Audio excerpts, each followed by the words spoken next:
What up, Knicks fans? Shout out to all the real ones out there. If you're a real one, drop a real one in the comments section. But you guys have been showing out and showing up so much we had to get you some merch. We got you some real one New York Knicks Now t-shirts. All you got to do is go to chatsports.com/realknicks, chatsports.com/realknicks. I'll put the link to that in the comments and description of today's show.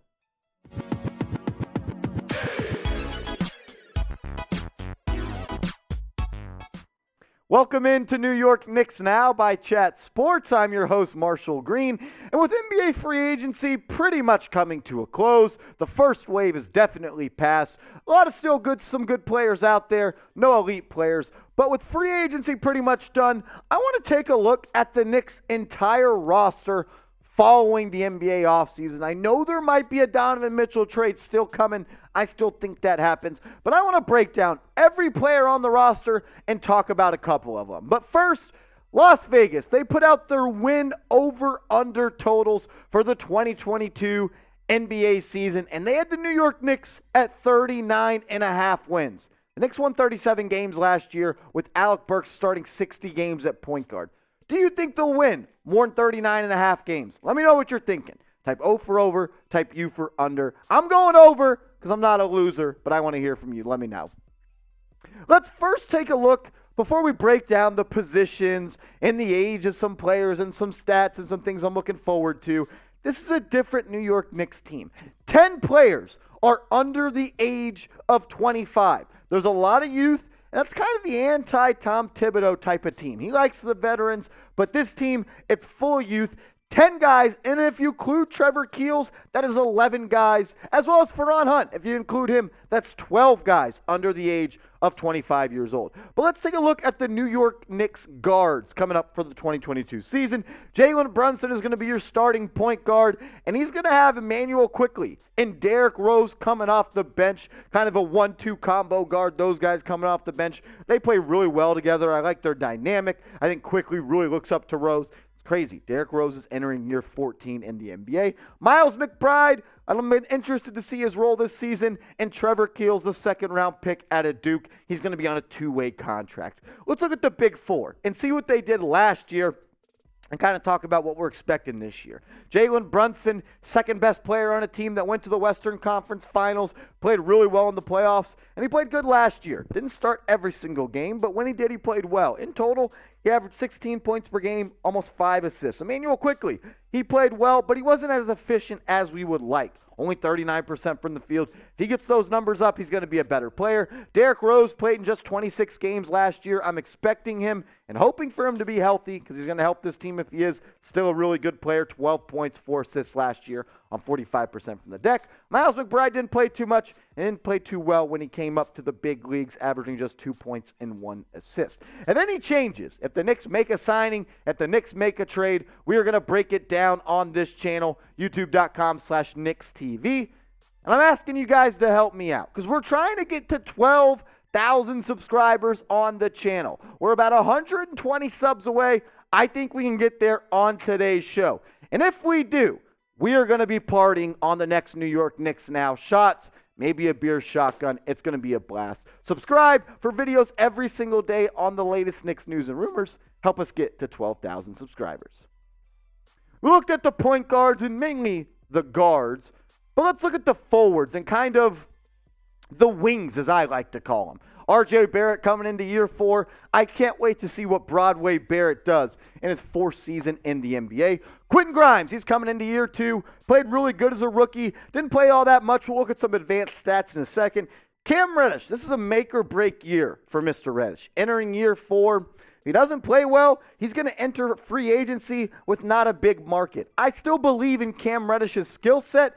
I think it's just time for him to get past the word potential and focus on the word production and start you being a productive player. He has all the tools in his tool bag, but he needs to get good. Also, Evan Fournier is a forward that we'll talk about, and Feron Hunt. But let's look at Quentin Grimes. Didn't play all that much, but he did play in 20 plus, or he played 15 times, 15 games this season. He played more than 20 plus minutes. And that kind of showed the type of player that he could be. 12 points per game, a steal and a half, 44.7% from the field and 44.6% from downtown. I'm a big fan of Quentin Grimes. I think he's going to have a good season. I actually have him in my starting lineup next to RJ Barrett. I have Brunson, Grimes, Barrett, Julius Randle, and Mitchell Robinson as my starter. I think Grimes fits that mold. But my focus is on year 4, RJ Barrett, Star J, Broadway Barrett.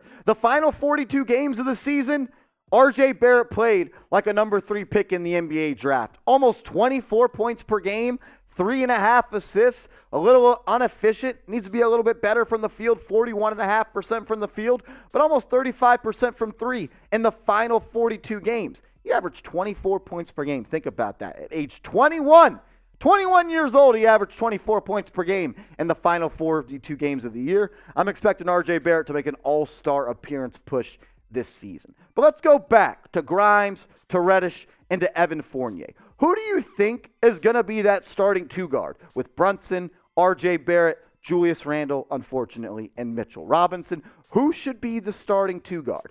Let me know what you think. Type 13 for Fournier, 21 for Cam Reddish, or number 6 for Quentin Grimes.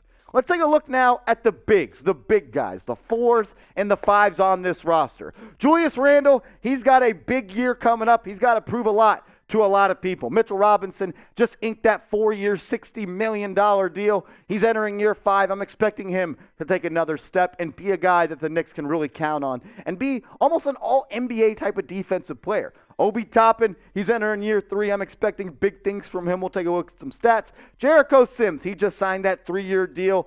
Big league deal. He's going to be with the Knicks the full time next season, entering year 2. And free agent acquisition, Isaiah Hartenstein. We'll talk about him in a second, coming over from the Los Angeles Clippers. But first, let's check out Julius Randle. Did not play good at all this past year. You might look at the numbers and say, 20 points per game, 10 rebounds, 5 assists.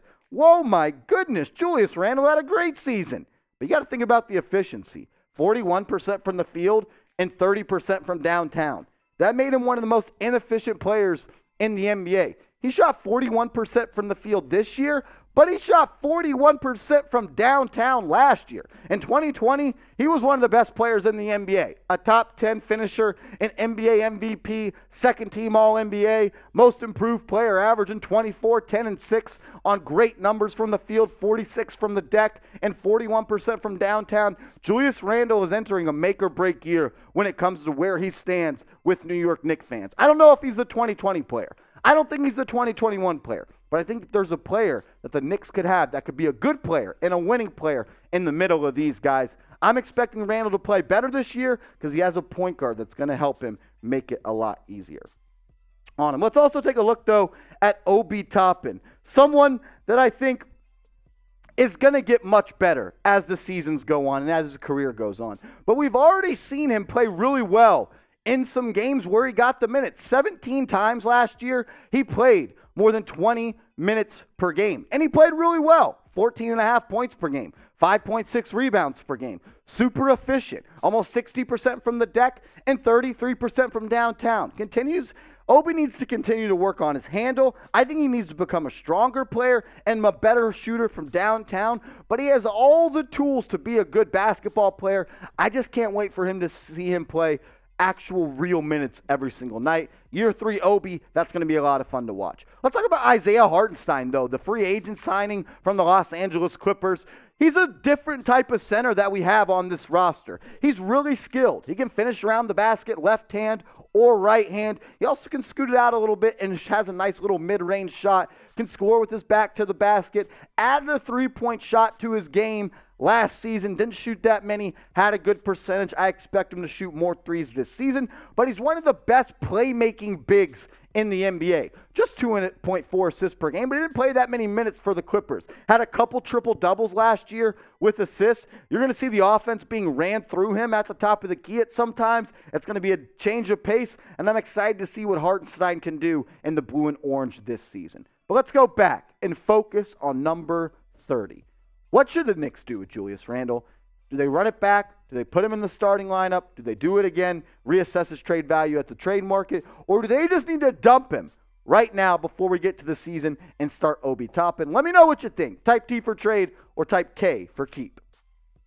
We just went through all 15 players on the New York Knicks roster, but let's talk about now what the starting lineup should look like. And there's a lot of discussion. Who should be the starting two? Evan Fournier, Quentin Grimes. Should it be RJ and Cam Reddish plays the three? Should they bring Randle off the bench? A lot of people are saying that. That ain't going to happen. This is what I am predicting the starting lineup to look like come game one of the 82-game marathon. I got Jalen Brunson at the 1, and I can't wait to see him play basketball because he is going to be the best point guard the Knicks have had since Stephon Marbury back in 2004. Yeah, it's been that long. RJ Barrett at the 2 with Grimes at the 3. Either can play the 2 or the 3 positionless basketball. They're wings at this point. I like Grimes in the starting lineup more than Fournier because he adds that defensive versatility. I like Grimes in the starting lineup more than Cam Reddish because I think Grimes is a better basketball player without the ball in his hands than Reddish. I think Reddish needs the ball to be effective, and we want to see Reddish have the ball, come off the bench, and be a scorer. I got Julius Randle at the 4 because that's just what's going to happen. I wouldn't do it, but that's what's going to happen. And then Mitchell Robinson at the 5. That's my starting lineup with Quickley, Rose, Reddish, Fournier, all those guys coming off the bench, Toppin, Hartenstein, and Sims. But I want to hear from you. Maybe you don't like my starting lineup, and that's cool. We probably won't like Tibbs's either if Evan Fournier's in there. Or maybe you want Evan Fournier to start. I want to hear from you. What is your starting 5 for game 1 of the season? Get down in the comments and let me know. I also want to say thank you before we get out of here and I start to enjoy my weekend a little bit. Thank you to everybody that's made New York Knicks Now a part of their day today. Thank you to everybody that hits that big red button. Thank you to everybody that hits that like button. And thank you, you right there. Thank you.